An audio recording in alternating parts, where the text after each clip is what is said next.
Beauty, ভাবি, ও ভাবি, একটু বাইরে আসেন তো। কে? আরে তুমি, কথা নেই বার্তা নেই হুট করে। আরে মা, কে? জামাই, তোমার এই অবস্থা কেন? রিপন, এটা তো শাশুড়ি নাকি? হ্যাঁ ভাই, এটা আমার শাশুড়ি। কেন তুই কিছু বলিস নাই? না রে, আসলে ওইভাবে কিছু বলা হয় নাই। বলা হয় নাই মানে? আর তোমার চোখে চশমা, হাতে লাঠি, কি ঘটনা? বুঝলাম না তো। যে ঘটনা হচ্ছে, কাতারে যে বিশ্বকাপ খেলা হচ্ছে, ওই স্টেডিয়ামে কাজ করতাম আমরা, কিন্তু একটা দুর্ঘটনায় আমি আমার চোখ দুটো হারিয়ে ফেলি। কি? আর তার কারণে তারা আমাদেরকে চিরতরে দেশে পাঠিয়ে দেয়। এসব কি বলছো তুমি? তাহলে তুমি আর বিদেশ যাইতে পারবে না? মা, এখন তাহলে কি করব? না, আর বিদেশ যাওয়া হবে না। আর অন্ধ মানুষকে কে কাজ দিবে বিদেশে বলো? যে টাকা কামাই করেছি, আলহামদুলিল্লাহ, বাকি জীবনটা চলে যাবে। আর আমার চোখের আলো নাই তাতে কি হয়েছে? তুমি তো আছো, তোমার আলোয় আমি আলোকিত হয়ে বেঁচে থাকবো। বিদেশ থেকে কয় টাকা কামাইছো তুমি? বসে বসে খাওয়ার প্ল্যান করতেছো? আর আমার আলোয় আলোকিত হবা মানে? তোমার মতো অন্ধরে দিয়ে আমি কি করব? আরে কি বলো তুমি? এই গত মাসে তো তোমাকে আমি 10 লক্ষ টাকা পাঠাই দিলাম, ফ্ল্যাটের নাকি কি কাজ বাকি ছিল সেইটার জন্য। আচ্ছা, ফ্ল্যাটটা কি কমপ্লিট হয়েছে? আর বন্ধু, তোদেরকে বলেছিলাম না যে এই আমার বউটা খুব রসিক মানুষ। এই চুপ করো, বাজে কথা বলো না। তোমার অত বাজে কথা শোনার সময় নাই আমার। আর এত তোমার খোঁজ নেওয়া লাগবে না। তুমি কানা কনা হয়েই থাকো। রিপন, তুই 10 লক্ষ টাকা দিছিল ফ্ল্যাট করার জন্য? হ্যাঁ বন্ধু, এই গত মাসে তো 10 লাখ দিছি, এর আগে তো আরো অনেক টাকা পাঠাইছিলাম। ওই গত মাসে তোর ভাবি বললো যে ফ্ল্যাটের সামান্য একটু কাজ বাকি। আমার ফ্ল্যাটটা আসলে সুন্দর হচ্ছে, তাই না? বন্ধু, তুই কানার জন্য কি আমরাও কানা? আরে আমরা তো দেখছি এটা টিনের ঘর। চীনের ঘর মানে? এই, আপনারা এত কথা বলতেছেন কেন? আপনারা ওকে বাড়িতে নিয়ে আসছেন, হয়েছে। এখন আপনারা চলে যান, আমরা বুঝে নেবো আমাদের ব্যাপার। বন্ধু, তোদের পারিবারিক ব্যাপারে কিছু বলতে চাচ্ছি না। যদি কখনো প্রয়োজন মনে হয় আমাদেরকে ডাকিস, আমরা আসবো।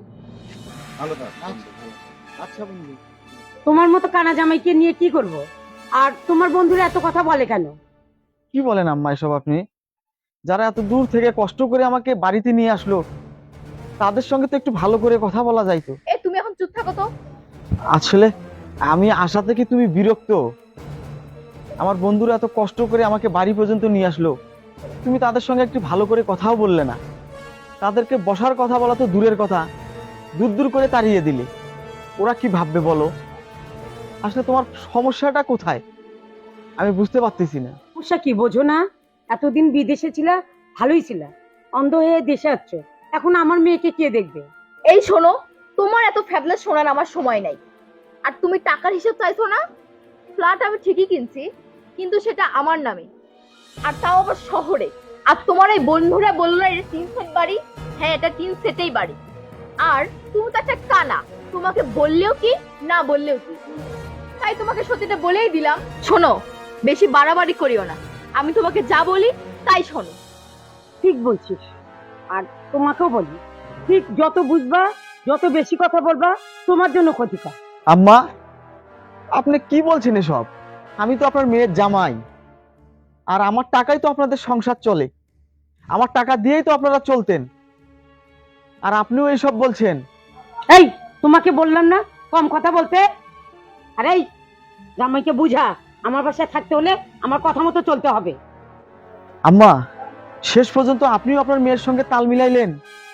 আর এই জায়গার যে বড়াই করতেছেন, এই জায়গাটাও তো আমার টাকা দিয়ে কিনেছেন আপনি। আর আমাকে বলছেন বেশি কথা বললে এই বাড়িতে থাকা হবে না, এই বাড়িতে জায়গা হবে না। শোনো, আমি তোমাকে তাড়াই দেব না। যতই হোক তুমি তো আমার স্বামী। আর আমাদের যে গোলঘরটা আছে, ওখানে তুমি থাকতে পারো। হ্যাঁ হ্যাঁ, ঠাম্মা তুই ঠিকই বলছিস, ওই গোয়ার ঘরটা ওর জন্য ভালো। হো, তোমরা যা করছো এটা ঠিক করছো না। আমার মতো একজন প্রবাসীর সঙ্গে তোমরা যে আচরণটা করতেছো, এটা মোটেই ঠিক করতেছো না। আমি শখ করে নিজের নামে অ্যাকাউন্ট না করে তোমার নামে করেছি। মাসে মাসে টাকা তোমার নামে তোমার মায়ের অ্যাকাউন্টে পাঠিয়েছি। আমি আমার বাপ মাওকে কখনো টাকা পাঠাইনি, সমস্ত টাকা তোমাদের কাছে দিয়েছি। আজকে তোমরা আমাকে এভাবে অবহেলা করছো, এভাবে তোমরা আমাকে অ্যাভয়েড করছো। আসলে সবই আমার কপাল। আমি যদি এই অ্যাকাউন্টটা তোমাদের নামে না করে আমি আমার বাবা মায়ের নামে করতাম, আজ বুঝি আমার এই পরিণতিটা হতো না। এ চুপ! তোর অত লেকচার শোনার আমার সময় নাই। তোকে যা একটু করুণা করছিলাম যে গল্প তোকে থাকতে দেবো, কিন্তু আর সেটা করবো না। তুই এই মুহূর্তে বের হয়ে যা, যা বের হয়ে। ছেড়ে দে বন্ধু, তোরা ছেড়ে দে। এই যে আপনারা এদিকে আসেন, আসেন। উট নাটক করেছি আমি, নাটকের ফিনিশিং দেব এখন। এই যে আপনি, আর এই যে আপনি আম্মাজান, নিজের মাকে মা না ডেকে আপনাকে মা ডাকতে ডাকতে আমি হয়রান, আমি বড্ড ক্লান্ত। প্রতি মাসে মাসে মোটা অঙ্কের ডলার আপনার অ্যাকাউন্টে পাঠাইছি। এই যে আপনার মেয়ে, প্রত্যেক মাসে মাসে 22 ক্যারেটের স্বর্ণ লাগবে, হীরের আংটি লাগবে, হীরের নাকফুল লাগবে। অ্যাকাউন্টে এত পরিমাণ টাকা জমাই দিছি, মা বেটি সারা জীবন যদি এই টাকায় চাবাই চাবাই খান, তাও টাকা শেষ হবে না। তার মানে তুমি এই মিথ্যা চুপ! অভিনয় করলা? চুপ! এখন আমি বলবো, মা বেটি শুধু শুনবি। প্রবাসের টাকা খাইতে খুব ভালো লাগে। হ্যাঁ, প্রবাসের লোক দিন রাত কিভাবে মেহনত করে, কিভাবে কষ্ট করে ইনকাম করে, সেটা কখনো হুঁশ হয় না। প্রবাসে কখন রাত হয়, কখন দিন হয়, ওই প্রবাসী ভাইরা কেউ জানে না, কেউ বুঝে না। আজকে আমার দুটো চোখ অন্ধ, আমি এই নাটক করেছি, আমি বোঝা হয়ে গেছি। আমি তোমাদের কাছে বোঝা হয়েছি? হ্যাঁ, আমি তোমাকে ফ্ল্যাট বানানোর জন্য লক্ষ লক্ষ টাকা দিছি, আর আমার জায়গা কি গোয়াল ঘরে। রাস্তায় আসতে ভাবছিলাম তোমাদেরকে একটা সারপ্রাইজ দেব, চট করে মাথায় আর একটা জিনিস আসলো, এত টাকা দিছি, আমি আমার বউ শাশুড়িকে একটু পরীক্ষা করে নেই তো। পরীক্ষা করে দেখলাম তো আমার জীবনে আমি কত বড় ভুল করেছি। ওই উপরাল আমাকে একটা শাস্তি দিল। নিজের বাবা মাকে রেখে আমি অন্যের মাকে মা বলতে বলতে পাগল হয়ে গেছি। প্রবাসের জীবন কত কঠিন, কত কষ্টের আপনি জানেন? আপনি জানেন তাদের প্রত্যেকটা মুহূর্ত কত কষ্টের আপনি জানেন? এই শোন, তোর সঙ্গে এত ফেদলা পারার সময় নাই। তোকে যত টাকা দিয়েছি আমি এতে যাবত, কোন ব্যাংকে কত টাকা রেখেছিস, তোকে ফ্ল্যাট করার জন্য যে টাকা দিয়েছি, সমস্ত টাকা তুই আজকের মধ্যে বের করবি। আর যদি করতে না পারিস, আমি মা মেয়ের নামে মামলা করব। তবে তোকে আর একটা সুযোগ আমি দিতে পারি।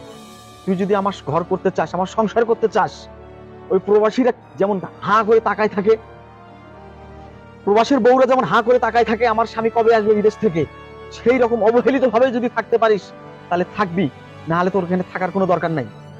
আমি আমার মা বাবাকে খবর দিয়েছি, তাদেরকে নিয়ে আমি নতুন করে সংসার সাজাবো এখানে, কারণ এই জায়গাটা তো আমি কিনেছি, এটা তো আমার, এখানে আমার বাপ মার থাকারই অধিকার। বন্ধু, তোকে বলছিলাম না যে তুই যত টাকা পাঠাচ্ছিস বাড়ির মধ্যে, বাড়িতে কি হচ্ছে না হচ্ছে একটু খবর নে। আরে বলছিলাম না যে তোর বউ এই তোর টাকা দিয়ে রং ঢং করে ঘুরে বেড়াবে, আর বলেছিলাম তুই দেশে আসলে তোকে ভিক্ষা করে খেতে হবে, এটা তো বলেছিলাম, মনে আছে তোর? মনে আছে বন্ধু, আর আমি তার প্রমাণও পেয়েছি। তাই আমি আজ যারা ওই প্রবাস ভাইয়েরা আছেন তাদেরকে উদ্দেশ্য করে একটা কথা বলি। আমি জানি আপনারা কত কষ্ট করে ইনকাম করেন, এই মাথার ঘাম পায়ে ফেলে শরীরের রক্ত পানি করে আপনারা ইনকাম করেন। আসলে আপনাদের জীবনের কোনো দাম নাই, এদের কাছে কোনো মূল্যই নাই। এদের শুধু চাই মাস গেলে শুধু টাকা টাকা টাকা। তাই বলি ভাই, যারা প্রবাসে আছেন তারা অন্তত নিজেদের জন্য কিছু করেন। কোনো কোনো মা, কোনো ভাই বোন, বউ, শাশুড়ি, শ্বশুর, কাউকে ভালোবাসা এত দেখানোর দরকার নাই। ওই আপনি ফ্যাক্টরিটা যতদিন প্রবাসী টাকা ইনকাম করতে পারবেন, ততদিন আপনার প্রতি তাদের ভালোবাসা থাকবে। ওই মেশিনটা আপনার যেদিন বন্ধ হবে, আপনার প্রতি তাদের ভালোবাসাও শেষ হয়ে যাবে। এরা তো আমাদের প্রবাসী ভাইদেরকে মনে করে টাকা তৈরি করার একটা মেশিন। তাই আপনাদের কাছে অনুরোধ করি, বলি ভাই, আপনারা যারা প্রবাসে আছেন তারা আর কারোর জন্য নয়, ব্যাংক ব্যালেন্স যা করেন নিজেদের জন্য করেন, তাহলে বাকি জীবনটা এসে দুঃখ কষ্ট করে মরতে হবে না, ধুকে ধুকে মরতে হবে না, মাথা উঁচু করে খেয়ে পরে বাঁচতে পারবেন। নাহলে এরকম কালপিট প্রত্যেকটা জায়গায় আছে, প্রত্যেকটা রক্ত চোষা এরকম মানুষ নামে পশু আছে, যারা ওই প্রবাসের রক্ত চুষে চুষে তাদেরকে ফিনিশ করে দিতে পারে। এই বের হ, তুই আমার চোখের সামনে থেকে বের হ, যা যা।